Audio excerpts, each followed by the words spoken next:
महोबा के शहर कोतवाली क्षेत्र में एक बेकाबू कार ने एक के बाद में एक कई गाड़ियों को टक्कर मार दी है। गाड़ी के ड्राइवर ने कानपुर सागर हाईवे पर नवीन बस स्टैंड से पठा तिराहा तक की गाड़ियों को टक्कर मार दी है। घटना सीसीटीवी में रिकॉर्ड हो गई है। इस हिट एंड रन की घटना में 10 लोग घायल हो गए हैं, जिनमें से एक महिला की हालत गंभीर बनी हुई है। भागते हुए आरोपी ड्राइवर को गुस्साए भीड़ ने पकड़कर पीट दिया, जिसे पुलिस ने मौके पर पहुंचकर बचाया है। स्कूटी सवार और 2 ई-रिक्शा को भी टक्कर मारी है।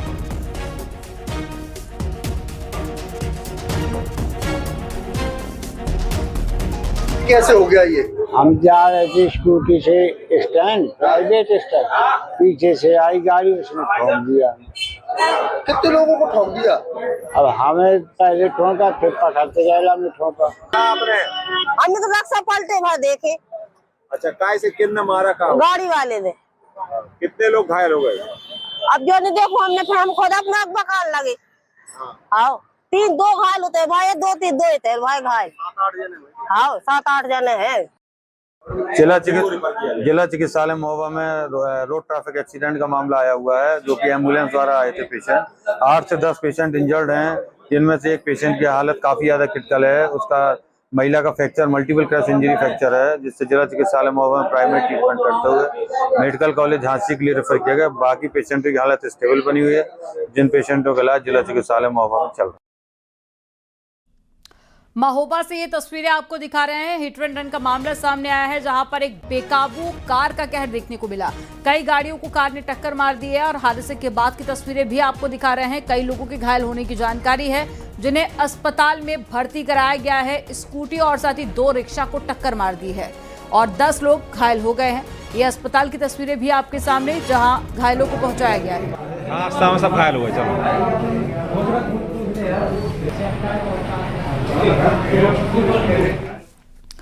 संभल के बिछोली इलाके में अवैध कब्जे पर प्रशासन का बुलडोजर एक्शन देखने को मिला है। यहां पर सरकारी बुलडोजरों ने चंद मिनट के अंदर ही अवैध ईदगाह को जमींदोज कर दिया। फिर सरकारी जमीन पर ही कब्जा कर बनाए गए इमाम बाड़े को भी ध्वस्त कर दिया है। जिला प्रशासन ने 30 साल के अवैध कब्जे को 3 घंटे में ध्वस्त किया है। अवैध कब्जे से मुक्त कराई गई जमीन की कीमत 6.5 करोड़ रुपए बताई जा रही है। जिला प्रशासन संभल में अब तक 125 हेक्टेयर से ज्यादा जमीन को कब्जा मुक्त करा चुका है।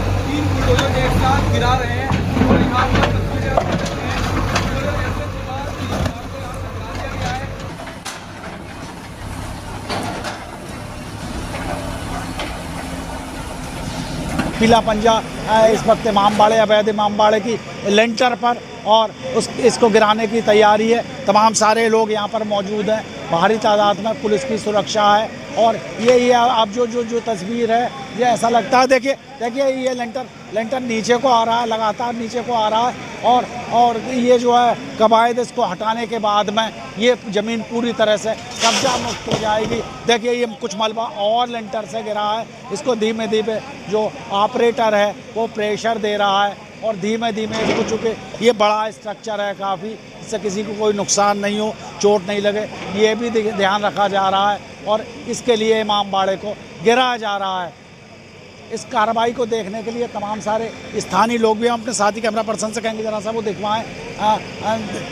ये तमाम सारे लोग यहाँ पर खड़े हैं और ये इसको गिराने की कार्रवाई अब जो है एक बस चंद सेकंड का टाइम, उसके बाद में ये जो है लेंटर गिर जाएगा। इसके बाद प्रशासन यहाँ पर इस मलबे को उठवाएगा और ज़मीन को ये खाली करवाने को ये बड़ी तैयारी है प्रशासन की। इस पर लगातार बुलडोज़र ऑपरेटर अपना काम करता हुआ, देखिए ये नीचे लेंटर नीचे को आ रहा है, बहुत सारा वजन है इसमें, भारी मलबा है यहाँ पर, जिसके लिए हटाने को ये सारी कवायद है। हालांकि ईदगाह के लिए तो अब बुलडोज़रों ने 3-4 मिनट के अंदर ही ढहा दिया था, करीब कुल मिलाकर 10 मिनट लगेंगे। और देखिए ये लेंटर धड़ाम हो गया है, ये लेंटर निकल कर नीचे को आ गया है। ये इमामबाड़ा है, ये अवैध कब्जे की एक निशानी संभल के बिछोली गांव से अब ध्वस्त होने वाली है। प्रशासन लगातार ये कार्रवाइयाँ कर रहा था। लखनऊ की मोहनलालगंज पुलिस की बड़ी कार्रवाई देखने को मिली है। पुलिस ने गैंगस्टर एक्ट के तहत प्रमोद उपाध्याय की संपत्ति कुर्क की है। प्रमोद उपाध्याय की 5 करोड़ 78 लाख रुपए की संपत्ति कुर्क की गई है। प्रमोद उपाध्याय का ओमेक्स सिटी में एक प्लॉट है, एक अर्धनिर्मित मकान है। टोयोटा इनोवा, मारुति स्विफ्ट और महिंद्रा बोलेरो कुर्क की गई है।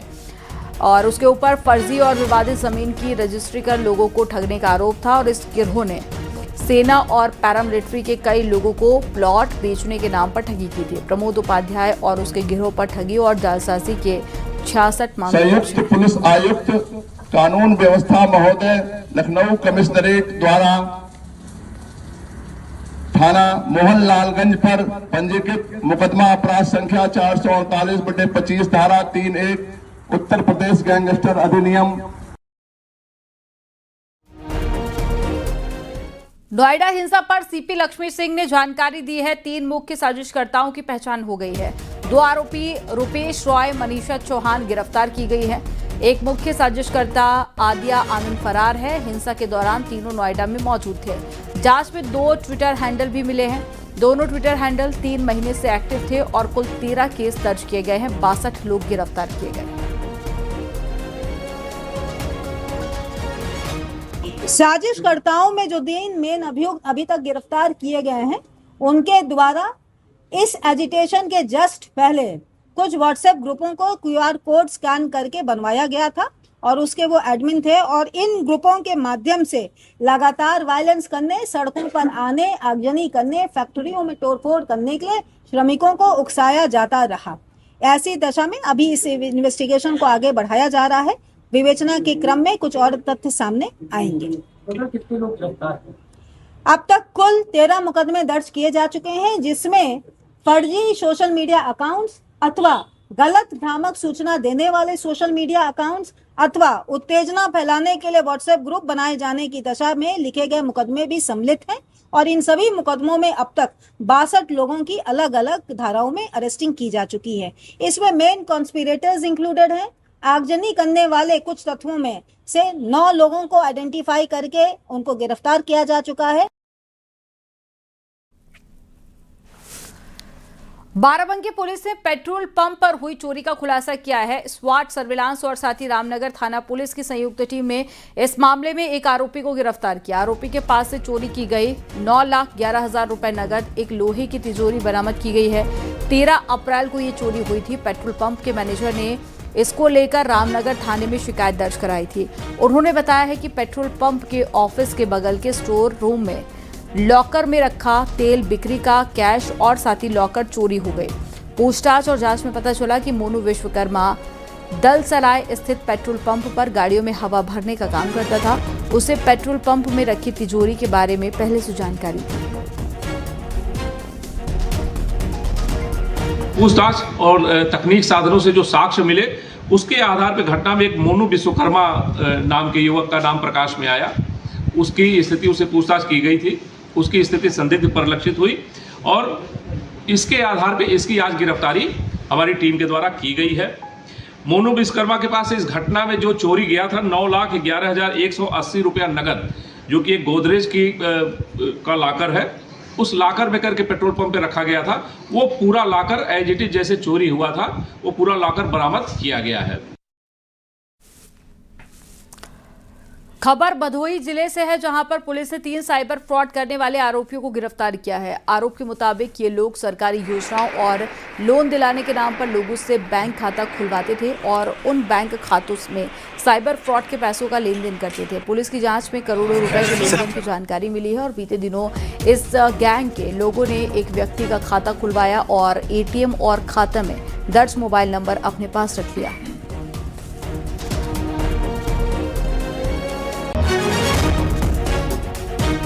हम लोगों को एक बड़ी सफलता प्राप्त हुई है, जिसमें थाना पुलिस, साइबर थाना पुलिस और SOG टीम ने 3 साइबर अपराधियों को गिरफ्तार किया है, जिन्होंने करीब 200 से अधिक म्यूल अकाउंट बनाने में सहायता साइबर अपराधियों की थी तथा इन अकाउंटों में करीब 10 करोड़ के आसपास का लेन देन सामने आया है और इन सारे अकाउंटों के खिलाफ 500 से ज़्यादा NCRB पर जो शिकायतें हैं वो पंजीकृत हैं।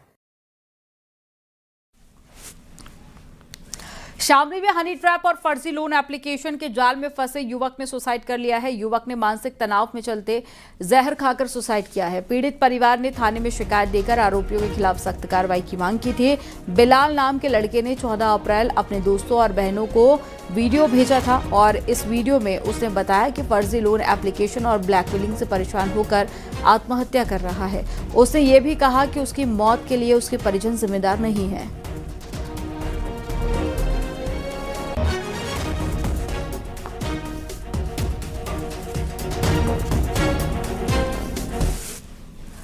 अमेठी में पुलिस ने 2 दिन पहले हुई युवती की हत्या का सनसनीखेज खुलासा कर दिया है। अब पुलिस ने इस वारदात को अंजाम देने वाले युवती के प्रेमी और उसके दोस्त को गिरफ्तार किया। आरोपियों की निशानदेही पर पुलिस ने घटना में इस्तेमाल चाकू, महिला का मोबाइल और युवक के खून से सने कपड़े बरामद किए हैं। युवक का उससे पहले प्रेम संबंध था और दोनों ने पहले काफी बातचीत भी होती थी, लेकिन इन दिनों उसका किसी और से अफेयर शुरू हो गया था। इसी को लेकर दोनों में लड़ाई हुई थी, जिसके बाद में उसने गला रेतकर उसकी हत्या कर दी।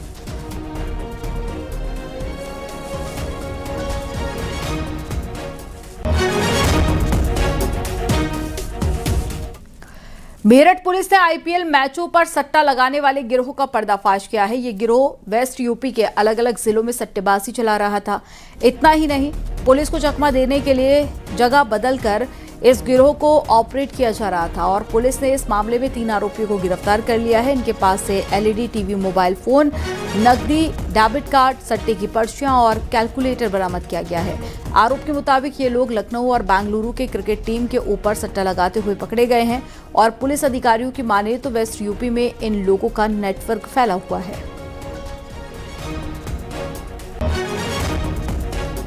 एक गिरोह था जो लगातार आईपीएल के मैचेस में सट्टा लगाने का काम कर रहा था और जिसके कारण और ये काफी चालाक किस्म का होने के नाते और जगह बदलने के कारण ये हाथ में नहीं आया था। लेकिन कल इफेक्टिव इंटेलिजेंस के माध्यम से इसमें कुल 3 अभियुक्तों की गिरफ्तारी की है, जिनका नाम दीपक जैन पुत्र जोगेंद्र राणा थाना सरदाना क्षेत्र का, रजनी जैन पुत्र स्वर्गीय अरुण कुमार थाना कंकरखेड़ा क्षेत्र, विभोर जैन पुत्र राकेश कुमार थाना सरदाना क्षेत्र का।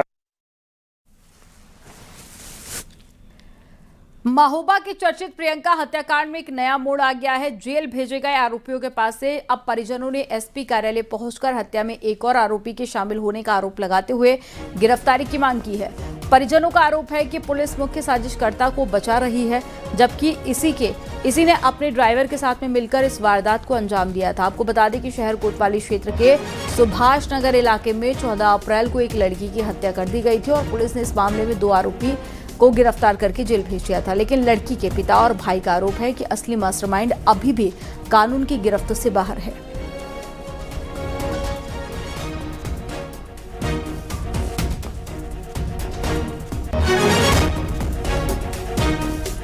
हमारी बच्ची का मर्डर हो गया था, तो हम जो है एसपी साहब से शिकायत करने आए। फिर 2 मुलजिम उन्होंने पकड़े हैं कोतवाल साहब ने और 2 को जेल भेज दिया है और मेन मुलजिम है जो जिसके नाम रिपोर्ट थी उसको जेल नहीं भेजा गया। अभी पुलिस कहती है कि वो दोषी नहीं है।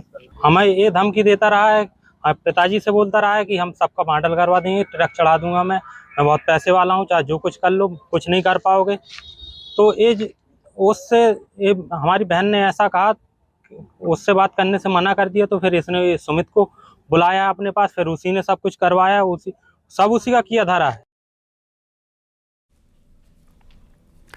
प्रदेश भर में आग लगने की घटनाएं देखते हुए कानपुर कमिश्नरेट पुलिस और फायर ब्रिगेड की टीम ने कानपुर के सबसे बड़े मॉल जेड स्क्वायर में मॉकड्रिल की है। अधिकारियों की मौजूदगी में यहां पर लगे अग्निशमन उपकरणों की जांच भी की गई है। साथ ही लोगों को आपात स्थिति से निपटने के उपायों की जानकारी भी दी गई।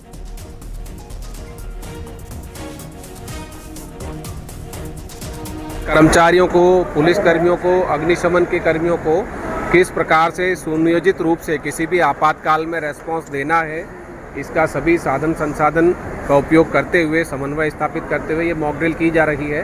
उद्देश्य है कि यहाँ के कर्मचारियों को और जनता को ये जागरूकता आए कि किसी आपदा की स्थिति में किस प्रकार विवेक और धैर्य से काम लेते हुए, आपसी समन्वय बनाते हुए जान माल की सुरक्षा करनी है।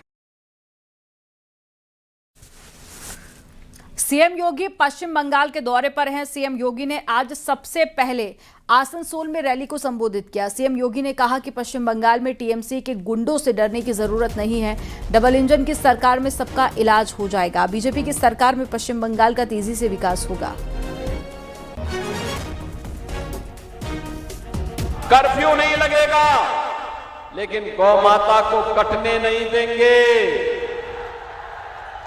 और हिंदुओं को बंटने नहीं देंगे।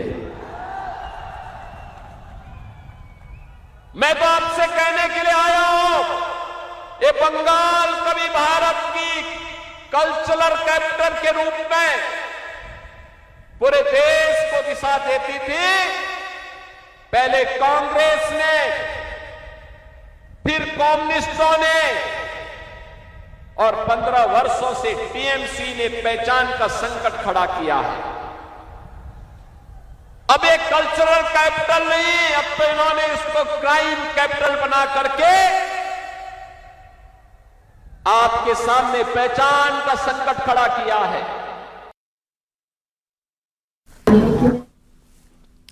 खबर गोरखपुर से है, जहां पर आज सुबह सीएम योगी ने गोरखनाथ मंदिर की सुरक्षा के लिए बने अत्याधुनिक भवन का लोकार्पण किया। इस मौके पर सीएम योगी ने कहा कि यूपी में सुरक्षा के बेहतर माहौल है। सुरक्षा के बेहतर माहौल ने प्रदेश में सुशासन का बेहतर मॉडल तैयार हुआ है। सीएम योगी ने कहा कि यूपी में समय पर सभी भर्तियां हो रही हैं। सीएम योगी ने कहा कि अब कोई भी थाने पर हमला नहीं कर सकता है। जो भी ऐसा करेगा करारा जवाब मिलेगा। स्थापना सुविधाओं का विकास हुआ तो अवस्थापना सुविधाओं के विकास के साथ ही उनके कार्य की गति भी बढ़ी और यही कार्य की गति जो सुरक्षा पे ध्यान देकर के समय पे भर्ती, समय पे ट्रेनिंग, समय पर सुविधा उपलब्ध करवाई गई, परिणाम है सुरक्षा का बेहतर माहौल बना और सुरक्षा के बेहतर माहौल ने ही प्रदेश के अंदर सुशासन का एक मॉडल खड़ा किया है और उसी सुशासन का मॉडल आज प्रदेश बनता हुआ दिखाई दे रहा है।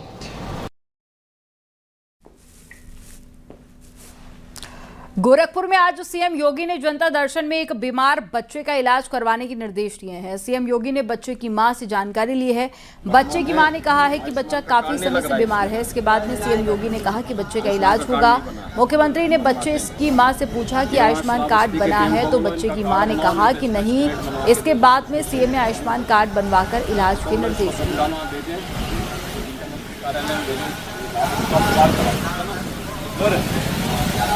कोई पड़ता है हो जाएगा, घबरा मत, हो जाएगा। ये कहाँ बच्चा है? ये क्या हो गया इनको? कहाँ उपचार करवा रहे हैं? लखनऊ में। महिला आरक्षण बिल में चर्चा के दौरान प्रियंका गांधी ने परिसीमन आयोग को लेकर सरकार पर सवाल खड़ा करना चाहा, तो केंद्रीय गृह मंत्री अमित शाह ने अपने संबोधन के दौरान प्रियंका के सवाल का जवाब दे दिया। तरफ महिला आरक्षण की बड़ी बड़ी बातें, तो दूसरी तरफ गुप्त रूप से ओबीसी वर्ग का हक छीना जा रहा है और कुछ प्रदेशों की ताकत कम करके लोकतंत्र की धज्जियां उड़ाकर अगले चुनाव के लिए अपनी पार्टी की मजबूती का ढांचा बनाया जा रहा है। हंस रहे हैं गृह मंत्री जी, हंस रहे हैं। पूरी योजना बना रखी है। चाणक्य आज अगर जिंदा होते तो वो भी चौंक जाते। कमीशन का जिक्र है कि डीलिमिटेशन कमीशन में आप आपके लोग बिठा दोगे, ये करोगे, वो करोगे। तो मैं माननीय सदस्य प्रियंका जी को कहना चाहता हूं, हमने डीलिमिटेशन कमीशन एक्ट के अंदर कोई बदलाव नहीं किया है। फुल स्टॉप कोमा में आपका डीलिमिटेशन कमीशन एक्ट को हमने रिपीट किया है। अगर आपने उस वक्त मैनिपुलेशन किया है तो मैं इतना कह सकता हूं, आप कह रही हो कि इससे मैनिपुलेशन होगा, तो आपने अगर उस वक्त ये एक्ट का उपयोग कर मैनिपुलेशन किया होगा तो मैं इतना कह सकता हूं कि हम नहीं करेंगे और मैं कुछ नहीं कह सकता। वहीं अखिलेश यादव ने कहा कि बीजेपी को इतनी जल्दबाजी क्यों है, ये धोखा देना चाहती है। बीजेपी नारी को नारा बनाना चाहती है। अब भारतीय जनता पार्टी नारी को नारा बनाने की कोशिश कर रही है। भारतीय जनता पार्टी इस आरक्षण को लेकर के भाजपा अपना नारी का नारा बनाना चाहती है और बदलने की कोशिश कर रही है। जिन्होंने नारी को अपने संगठन में नहीं रखा, उनके मान सम्मान के लिए कैसे रखेंगे? और अगर ये बात गलत है, अध्यक्ष महोदय, जिस पेरेंटल संगठन से आप निकले हैं उसमें मान सम्मान के लिए संगठन में कितनी नारी हैं ये बता दें आप।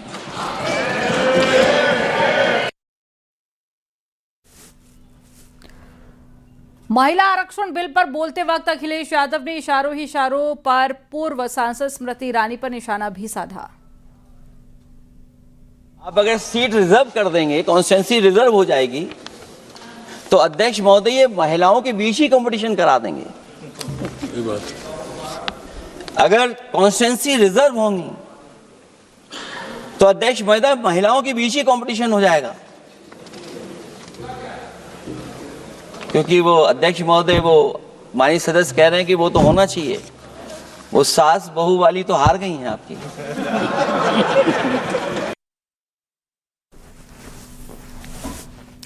वहीं अखिलेश पर स्मृति ईरानी ने पलटवार किया है। उन्होंने एक्स पर पोस्ट में लिखा है कि कामकाजी औरत पर वे टिप्पणी करते हैं जिन्होंने जिंदगी में कभी कोई नौकरी नहीं की है। सीरियल से हटाकर संसद पर ध्यान लगाएं, महिलाओं के संबल हेतु अहम बिल पास कराएं।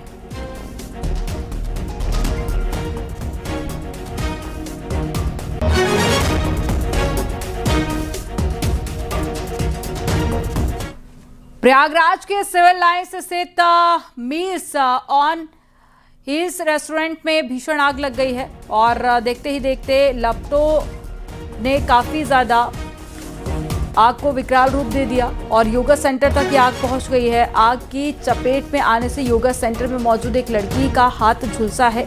योगा सेंटर में आग लगने के समय करीब 20 महिलाएं मौजूद थी। किसी तरह से योगा सेंटर से लोगों को सुरक्षित बाहर निकाला गया है। मौके पर पहुंची फायर ब्रिगेड की टीम ने आग पर कंट्रोल किया है।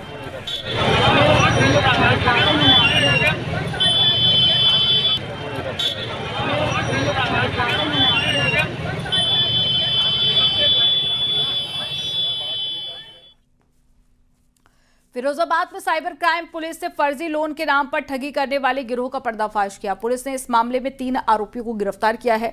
आरोप के मुताबिक ये लोग सोशल मीडिया के जरिए लोगों को झांसा देकर लाखों रुपए की ठगी कर रहे थे।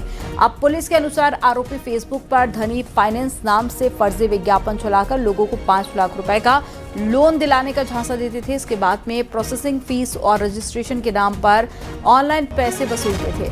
ठगी की रकम को विभिन्न म्यूल बैंक खातों में ट्रांसफर कर एटीएम के जरिए निकालकर आपस में बांट लेते थे। इसके बाद में कब्जे से एक लैपटॉप, 7 मोबाइल फोन, 10 एटीएम और साथ ही 3 पासबुक, करीब 18,000 रुपए नगद बरामद किए गए हैं। साथ ही ठगी के पैसों से खरीदी गई एक कार और एक बुलेट मोटरसाइकिल भी जब्त की गई है। पुलिस के अनुसार इस गिरोह ने अब तक करीब 12 से 15 लाख रुपए की ठगी को अंजाम दिया है।